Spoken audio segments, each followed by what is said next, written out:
Friends எல்லாருக்கும் வணக்கம். Injector நாசில். So இந்த வீடியோவில் முழுக்க என்ன பார்க்க போகிறோம், ஒரு பம்பை இன்ஜின்குள்ளே அசம்பிள் பண்ணி எப்படி ஸ்டார்ட் பண்ண போகிறோம், டைமிங் வச்சு இன்ஜெக்டர் எல்லாத்தையும் அசம்பிள் பண்ணி ஃபீடர் பம்பு இது எல்லாத்தையுமே அசம்பிள் பண்ணி எப்படி பார்க்க போகிறோம் அப்படிங்கிறத இந்த வீடியோ ஃபுல்லாக பார்க்க போகிறோம். இந்த வீடியோ பார்க்குறதுக்கு முன்னாடி ஒரு லைக் கொடுத்துருங்க, சப்ஸ்கிரைப் பண்ணிடுங்க. ஸோ எல்லாருக்குமே பிடிச்சிருந்தது அப்படின்னாக்கா கண்டிப்பாக எல்லாருக்கும் தெரியப்படுத்துங்க. இந்த வீடியோவில் ரொம்ப இம்பார்ட்டண்ட்லாம் இருக்குது. இந்த வீடியோவை ஃபுல்லாக பாருங்கள், அப்போ தான் ஒரு மாதிரி எல்லாத்தையும் தெரிஞ்சுக்க முடியும். ஸோ நான் உங்கள் ஜேசிபி வைரல் தமிழன். ஸோ வீடியோக்குள்ளே போயிடலாம். என்ன அப்படின்னு பார்த்தீங்கன்னா, இதுதான் இப்போது இன்ஜெக்டர். இந்த இன்ஜெக்டரை பாருங்கள். இந்த இன்ஜெக்டரு தேஞ்சிருக்கா இல்லையான்னு சொல்லிட்டு அது அப்புறமா பார்த்துக்கலாம், ஓகேங்களா. இது ஒரு மாதிரி பழைய இன்ஜெக்டராக இருந்தாலும் சர்வீஸ் பண்ணி போடுங்க. அதே போல் இந்த இடத்துல 5 ஹோல்ஸ் இருக்கும். அந்த 5 ஹோல்ஸும் ஸ்ப்ரே பண்ணணும், ஊற்றக்கூடாது டீசலை. அதுக்கு தான் வந்து பார்த்திங்கன்னா சர்வீஸ் பண்ணி போடுறது, ஓகேங்களா. இதை எடுத்து நம்ம இப்போ இன்ஜினில் போட போகிறோம். மாட்டிட்டு அதுக்கப்புறம் என்ன பண்ண போகிறோம், ஹை ப்ரெஷர் ஓஸு இது எல்லாத்தையுமே ஜாயின் பண்ண போகிறோம். இந்த இன்ஜெக்டரை எப்படி மாட்டுறது அப்படின்னாக்கா, அதுக்குள்ளே ஒரு ஸ்லாட் இருக்கும், அதுக்குள்ளே ஒரு பால்ஸ் வந்து வைக்கிற மாதிரி. அதுக்கு முன்னாடி ஒரு வாசர் வந்து காப்பர் வாசரை அதுக்குள்ளே போட்டுருங்க. இந்த காப்பர் வாசர் போட்டுட்டு அதுக்கப்புறம் இன்ஜெக்டர் எடுத்துகிட்டு போய்ட்டு அதுக்குள்ளே பொறுமையாக அந்த ஸ்லாட்டுக்கு நேராக வைக்கணும். ஹோல்ஸ் நமக்கு முன்னாடி இருக்கணும், ஓகேங்களா. இந்த மாதிரி வச்சுட்டு ஒரு தட்டினீங்க அப்படின்னாக்கா உள்ளே சீட் ஆகிடும். ஓகே, அடுத்து என்ன பண்ணணும் அப்படின்னு பார்த்தீங்கன்னாக்கா, அடுத்து ஒரு நட்டு ஒரு புஷ் இருக்குது. அந்த புஷ்ஷு பார்த்தீங்கன்னாக்கா எடுத்துகிட்டு போய்ட்டு டைட் பண்ணணும். இப்போ பாருங்கள் தெரியும். ஸோ அந்த நெட்டு தான் அது புஷ் டைப்பாக இருக்கும். அந்த புஷ் டைப் வந்து மேலே பக்கமாக போட்டு டைட் பண்ணிங்க அப்படின்னாக்கா கண்டிப்பாக டைட் ஆகிடும்.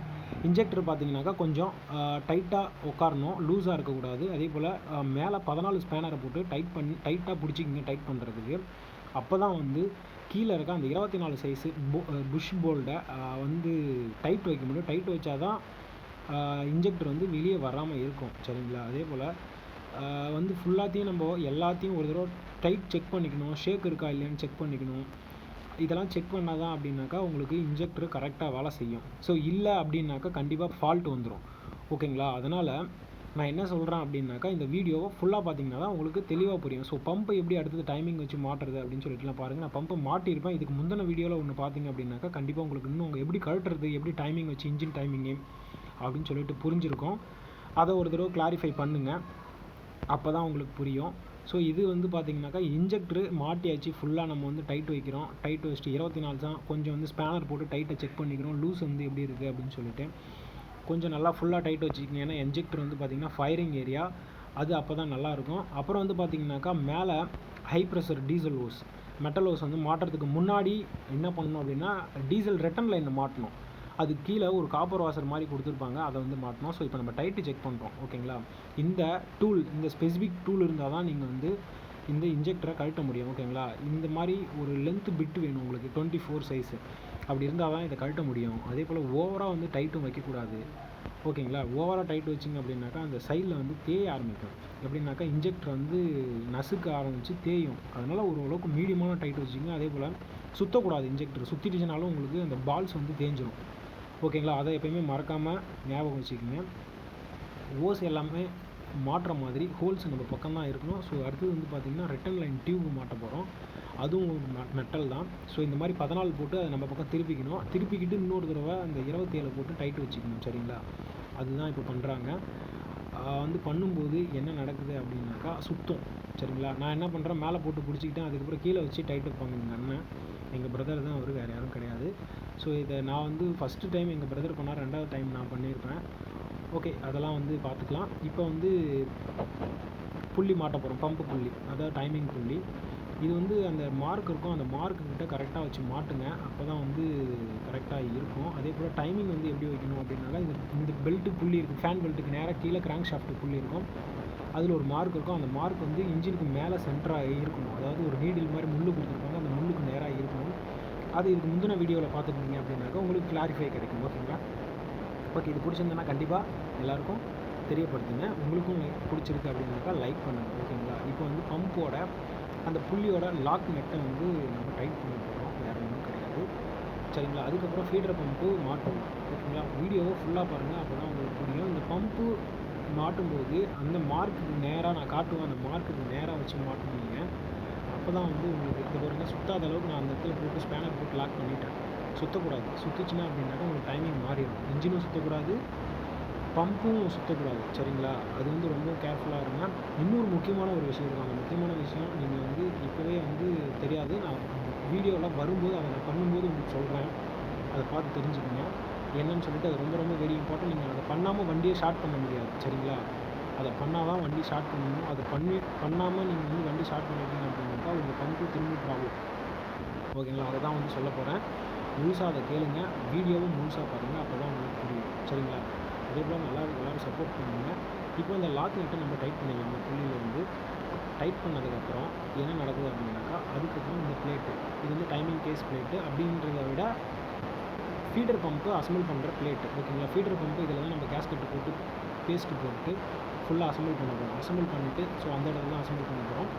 எப்படி அப்படின்னு சொல்லிட்டு பார்க்கலாம். ஃபஸ்ட்டு வந்து ஃபீடர் பம்பு மேலே வந்து சர்வீஸ் பண்ணிட்டோம். அந்த மேலே இருக்க பம்பை மட்டும் புதுசு மாட்டியாச்சு. ஸோ பக்காவாக ரெடி பண்ணிட்டோம். ஃபீடர் பம்பு சரியில்லைனாலும் உங்களுக்கு மைலேஜ் ட்ராப் ஆகும், லோடு எடுக்காது. இதை வந்து மாட்டிடுறோம். அந்த பால் பின்னாடி பக்கம் ரோலர் இருக்கும், அந்த ரோலர் போயிட்டு முன்னாடி புள்ளி பம்பு மேலே வந்து ஜாயிண்ட் ஆகணும். அந்த மாதிரி தான் அது இருக்கும். ஆக்சுவலாக பாருங்கள், வீடியோவை ஃபுல்லாக பாருங்கள். ஓகே, 3 போல்ட் இருக்கும். அந்த 3 போல்டு ட்ரையாங்கிளில் மாட்டிட்டு எடுத்துகிட்டு போய்ட்டு இந்த பிளேட் எடுத்துகிட்டு போய்ட்டு அங்கே மாட்ட போகிறோம். கார்னரில் எல்லாமே லென்த் போல்டு வரும். சென்டர் சைடு வந்து இந்த போல்டோட சென்டர் சைடு பகுதியெலாம் வந்து பார்த்தீங்கன்னாக்கா சின்ன லென்த்து கம்மியான போல்டாக வரும், ஓகேங்களா?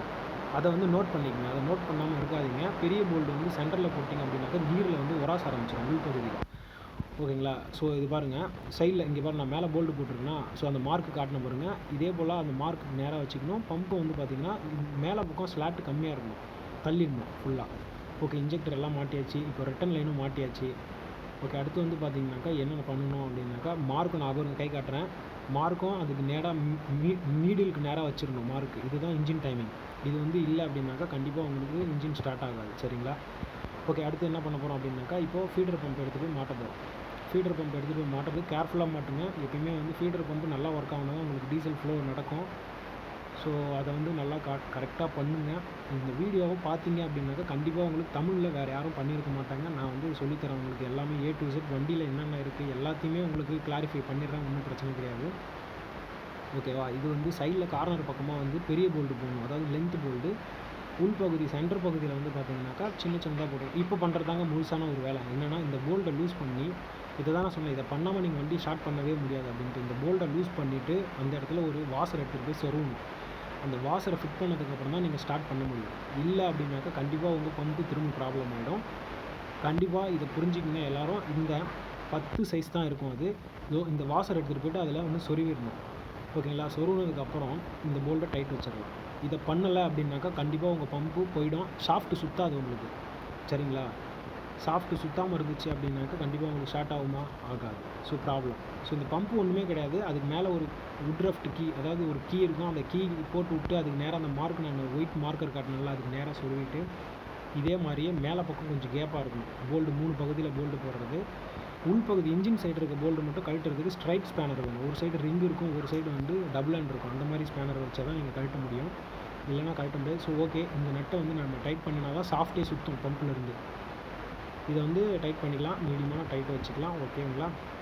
டைட் வச்சுட்டு இப்போ என்ன பண்ண போகிறோம் அப்படின்னாக்கா ஹை ப்ரெஷர் ஓஸ் வந்து மாட்டுவோம், ஓகேங்களா? வீடியோவை கவனிங்க, ஒரு மாதிரி கோட்டை விட்டுறாதீங்க, சரிங்களா? நம்ம வீடியோவை ஃபுல்லாக பார்த்தீங்க அப்படின்னாக்கா கண்டிப்பாக உங்களுக்கு கிளாரிஃபை கிடைக்கும். நான் நிறையா டிப்ஸ் வீடியோலாம் போட்டிருக்கேன். இப்போ ஃபுல்லாக க்ளீன் நீட்டாக வேலை செய்யணும். எப்போயுமே வந்து பம்பை ஃபுல்லாக க்ளியர் பண்ணிக்கணும். எந்த இடத்துலையும் லீக் விடக்கூடாது, எந்த இடத்துலையும் டீசல் வந்து கசிதா இல்லையான்னு சொல்லிட்டு செக் பண்ணணும், ஓகேங்களா? ஸோ இப்போ ஹை ப்ரெஷர் ஓஸ் வந்து மாட்ட போகிறோம். பம்பில் வந்து மாட்டிட்டு அதுக்கப்புறம் மேலே வந்து கிராங்க் பண்ணி ஒரு தடவை டீசல் வந்து வெளியே வருதா இல்லைன்னு சொல்லி பார்க்கணும். இந்த பேஞ்சோ வாசர் பாருங்கள், இது வந்து கரெக்டாக இருக்கும், கரெக்டாக போட்டு நல்லா டைட் பண்ணிக்கணும். அதை டைட் பண்ணல அப்படின்னாக்கா டீசல் லீக் ஆகும், ஓகேங்களா? இப்போ பின்னாடி பம்பு வந்து என்ன பம்பு அப்படின்னு சொல்லிட்டு ஏற்கனவே சொல்லியிருந்தேன். என்ன அப்படின்னு பார்த்தீங்கன்னா, இது வந்து ரோட்டரி பம்பு போஸு, ஓகேங்களா? ஹை ப்ரெஷரு அட்வான்ஸ் பம்பு, சரிங்களா? செமையான மைலேஜ் இருக்கும். அதே போல் பயங்கரமான ஆர்பிஎம், உங்களுக்கு ஆர்பிஎம் நான் வச்சு காட்டியிருந்தேன். இந்த ஓஸ் எல்லாத்தையுமே கரெக்டாக போட்டு நல்லா ஷேக் பண்ணி உள்ளே அந்த போல்டை ஏற்றிட்டு நல்லா டைட் வச்சுக்கணும். டைட் வச்சுட்டு அதுக்கப்புறம் வந்து பார்த்தீங்கன்னாக்கா மேலே இன்ஜெக்டர் லைன் போகுது பார்த்தீங்களா, அதை மாட்டிடக்கூடாது. இது மாதிரி கிராங்க் பண்ணி இதிலேருந்து டீசல் வெளியே அவுட்புட் பண்ணி டஸ்ட்டான டீசல் எல்லாத்தையும் வெளியே எடுத்துடணும், ஓகேங்களா? எடுத்துகிட்டு அதுக்கப்புறம் வந்து இன்ஜெக்டரில் மாட்டணும். அப்படி இல்லைனாக்கா கண்டிப்பாக இதுக்குள்ளே ஏதாவது டஸ்ட் இருந்தது அப்படின்னாக்கா அது போயிட்டு என்ன பண்ணணும், இன்ஜெக்டரில் அடைச்சிக்கும். அப்போ வந்து உங்களுக்கு இன்ஜெக்டர் ஒரு பிஸ்டன் வந்து ஸ்லோவாக ஒர்க் ஆகும், ஆர்பிஎம் அப்போ வந்து உங்களுக்கு ட்ராப் ஆகும், ஓகேங்களா? புரிஞ்சுதுங்களா? இப்போ நான் கிராங்க் பண்ணி ஒரு தடவை காட்டுறேன், எப்படி டீசல் அது வந்து ஸ்ப்ரே ஆகும்னு பார்க்கலாம். இந்த டீசல் வந்து ஸ்ப்ரே ஆகலை அப்படின்னாக்கா உங்களுக்கு வந்து பம்ப் இன்னும் பண்ணி டீசல் வந்து பம்ப் வரைக்கும் கொண்டு வரணும். ஸோ அந்த ஃபீடர் பம்ப் வந்து நல்லா பம்ப் பண்ணி டீசல் வந்து ஃபுல்லாக எடுத்துகிட்டு வந்துருங்க யார். ஸோ நான் கிராங்க் பண்ணுறேன். இப்போ கிராங்க் பண்ணும்போது என்ன நடக்குது அப்படின்னு சொல்லிட்டு பாருங்கள். அந்த இடத்துல வந்து டீசல் இன்ஜெக்டர் ஹை ப்ரெஷர் ஓசரில் வந்து வெளியே வரும் பாருங்கள். இப்போ உங்களுக்கு புரியும். இன்னொரு தடவை கிராங்க் பண்ணுறேன். இப்போ தான் வந்து தள்ளும் அது டீசலு. ஓகே, வெயிட் பண்ணலாம் நம்ம.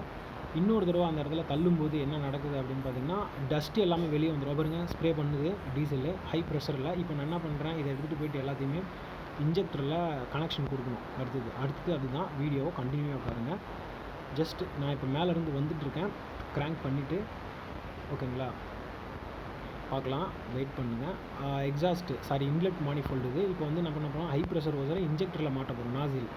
நாசிலில் மாட்டிட்டு அதுக்கப்புறம் வந்து ஸ்டார்ட் பண்ணி பார்க்க போகிறேன். ஸ்டார்ட் பண்ணும்போது என்ன நடக்குதுன்னு பார்க்கலாம். ஒரு மாதிரி நானுங்க இப்போ வந்து பயந்துக்கிட்டே இருந்தேன், கடவுளை வேண்டிக்கிட்டே இருந்தேன், ரொம்ப ஷார்ட் ஆகுமோ ஆகாதா அப்படின்னு சொல்லிட்டு பயந்துக்கிட்டே இருந்தேன். நானும் ஆல்ரெடி 2 இன்ஜின் பண்ணிகிட்டு இருந்தேன், ஒன்றும் பிரச்சனை இல்லை. பட் இருந்தாலும் எனக்கு வந்து ஒரு கான்ஃபிடென்ட் இருக்குது. இருந்தாலும் கடவுளை கொஞ்சம் ப்ரே பண்ணிக்கிட்டேன், கண்டிப்பாக வந்து ஸ்டார்ட் ஆகிடும் அப்படின்னு சொல்லிட்டு. பரவாயில்ல, ஸ்டார்ட் ஆகிடுச்சு, ஒன்றும் பிரச்சனை இல்லை. டைமிங் மாறிடுச்சு அப்படின்னாக்கா கண்டிப்பாக ஸ்டார்ட் ஆகாது. ஒரு மாதிரி கிராங்க் ஆகிட்டே இருக்கும். அப்படி இல்லைனாக்கா அதிகமாக புகை வந்துகிட்டே இருக்கும். பார்க்கலாம் என்ன நடக்குது அப்படின்னு சொல்லிட்டு வெயிட் பண்ணுங்கள். கண்டிப்பாக உங்களுக்கு ஒரு சர்ப்ரைஸ், எனக்கும் ஒரு சர்ப்ரைஸ். ஆனால் நான் வந்து ஈஸியாக கண்டுபிடிச்சிட்டேன் ஸ்டார்ட் ஆகிடுமோ ஆகாதா அப்படின்னு சொல்லிட்டு. 1 செகண்ட் திரும்ப வந்து பம்ப் பண்ணிவிட்டு ஈஸியாக வந்து ஸ்டார்ட் பண்ணேன். ஸ்டார்ட் ஆகிடுச்சு, ஒன்றும் பிரச்சனை இல்லை. ஃபஸ்ட்டு டைம் வந்து ஸ்டார்ட் பண்ணுறோம் அப்படின்னாக்கா இந்த இன்ஜெக்டர்லாம் எப்படி க்ளீன் பண்ணணும் அப்படின்னு சொல்லிட்டு வீடியோ போட்டிருக்கேன். அந்த வீடியோ போய் பாருங்கள். இதுக்கு முன்னாடி பம்பை எப்படி கழட்டுறது அப்படின்னு சொல்லிட்டு பார்த்துருக்கேன். அந்த வீடியோ பார்த்து உங்களுக்கு தெரிஞ்சுக்கங்க. ஓகே, இப்போ கிராங்க் பண்ணி பார்க்கலாம். ஃபஸ்ட்டு கிராங்க் வந்து ஒரு 2 கிராங்க்குக்கு ஸ்டார்ட் ஆகலை. திரும்ப கிராங்க் பண்ணும்போது ஷார்ட் ஆகிடும். கொஞ்சம் கவனிச்சிங்க அப்படின்னாக்கா உங்களுக்கு புரியும். கொஞ்சம் வெயிட் பண்ணுங்கள்.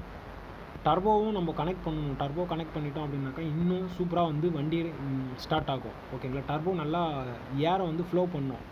டர்போ வந்து என்ன பர்பஸ் அப்படின்னு பார்த்தீங்கன்னா ஏரை இன்டேக் ஏரை நல்லா பிஸ்டனுக்கு இழுத்து கொடுக்கும் கம்ப்ரஸ் பண்ணும்போது. அதுதான் டர்போவோட வேலை. அதேபோல் எக்ஸாஸ்ட் காற்றையும் வெளியே சீக்கிரமாக அவுட் பண்ணணும். அதனால் இன்ஜினோட பர்ஃபார்மன்ஸு வேறு லெவலில் இருக்கும். ஓகே, ஸ்டார்ட் ஆகலை. திரும்ப 1 செகண்ட் பம்ப் பண்ணிவிட்டு திரும்ப வந்து ஸ்டார்ட் பண்ண போகிறேன். பேட்டரி கனெக்ஷன் கரெக்டாக பண்ணியாச்சு அப்படின்றதுல கனெக்ஷன் பண்ணிவிட்டு திரும்ப 1 செகண்ட் பண்ண போகிறோம், கிராங்க் பண்ண போகிறோம். கிராங்க் பண்ணிவிட்டு ஷார்ட் ஆகுதா இல்லைன்னு சொல்லிட்டு செக் பண்ணலாம். வெயிட் பண்ணுங்கள். ஸோ ஷார்ட் ஆகிடுச்சா அப்படின்னு சொல்லிட்டு செக் பண்ணும்போது உங்களுக்கு ஈஸியாக திரும்ப ஒரு கிராங்க் பண்ணுறேன் நான். பாருங்கள், வீடியோவை கவனிங்க, அப்போ தான் உங்களுக்கு ஒரு மாதிரி கிளாரிஃபை கிடைக்கும். ஸோ கிராங்க் பண்ணும்போது ஷார்ட் ஆகிடுச்சு. ஓகே, பரவாயில்ல. இப்போ ஷார்ட் ஆகிடுச்சு, எந்த பிரச்சனையும் கிடையாது அப்படின்னு பார்த்தீங்கன்னா ஒரு மாதிரி புகை எப்படி வருது அப்படின்னு சொல்லிட்டு செக் பண்ணணும். எவ்வளோ ஆர்பிஎம் வருது அப்படின்னு சொல்லிட்டு செக் பண்ணணும். அப்புறம் வந்து வண்டியோட லோடு பிடிச்சி பார்க்கணும். இந்த மாதிரிலாம் இருக்குது இஷ்யூ. ஸோ அதெல்லாம் போக பார்க்கலாம், ஒன்றும் பிரச்சனை கிடையாது. பேட்ரி வந்து கரெக்டாக ஒயர் எல்லாம் பக்காவாக இருக்குது, ஒன்றும் பிரச்சனை கிடையாது. எல்லாமே சூப்பராக இருக்குது. மேலே பக்கம் வந்து ஆக்சிலேட்டர் வச்சு பார்க்குறாங்க. ஆக்சிலேட்டர் இருக்கும்போது எப்படி போக வருது, ஸ்மூத்தாக இருக்கா, நல்லா இருக்கா அப்படின்னு சொல்லிட்டு மேலே ப்ரீத்தர் ஹெட்டு மேலே எப்படி போக வருது அப்படின்னு சொல்லி பார்த்தீங்கன்னா சூப்பராக இருக்குது, எந்த பிரச்சனையும் கிடையாது. ஓகே, இந்த மாதிரி வீடியோலாம் கண்டிப்பாக நம்ம இன்னும் போக ஃபியூச்சரில் நிறையா பார்க்கலாம். ஸோ மேலே ஹெட்லேருந்து போக வருதுன்னு பார்த்தீங்கன்னா கிடையாது, சூப்பராக இருக்குது, ஸ்மூத்தாக. ஆயில் ப்ரெஷர் வருது இல்லைன்னு பார்க்கலாம். மேலேயே ரேக்கர் ஆமுக்கெலாம் வந்துடும் ஆயில். அப்போ வந்து இன்ஜினோட ஆயில் ப்ரெஷர் வர இன்ஜின் ஆயில் பம்பு சூப்பராக ஒர்க் ஆகுதுன்னு அர்த்தம். ஓகேங்களா, ஸோ ஓகே, இதெல்லாம் ஃபுல்லாக டோட்டலாக முடிச்சாச்சு. கண்டிப்பாக உங்களுக்கு வந்து பம்ப் இனிமேல் நீங்கள் அசம்பிள் பண்ண முடியும் இந்த வீடியோ பார்த்தீங்க அப்படின்னாக்கா. ஸோ இதுக்கு ஒரு கன்செப்ட் கொடுக்குறது, ஒரு லைக் கொடுக்குறது, கண்டிப்பாக ஷேர் பண்ணுங்க, எல்லாருக்கும் தெரியப்படுத்துங்க. கண்டிப்பாக அப்புறம் வந்து பார்த்தீங்கன்னாக்கா ஒரு லைக்கு கொடுத்துருங்க, சப்ஸ்கிரைப் பண்ணுங்கள், முடிஞ்சால் ஷேர் பண்ணுங்கள்.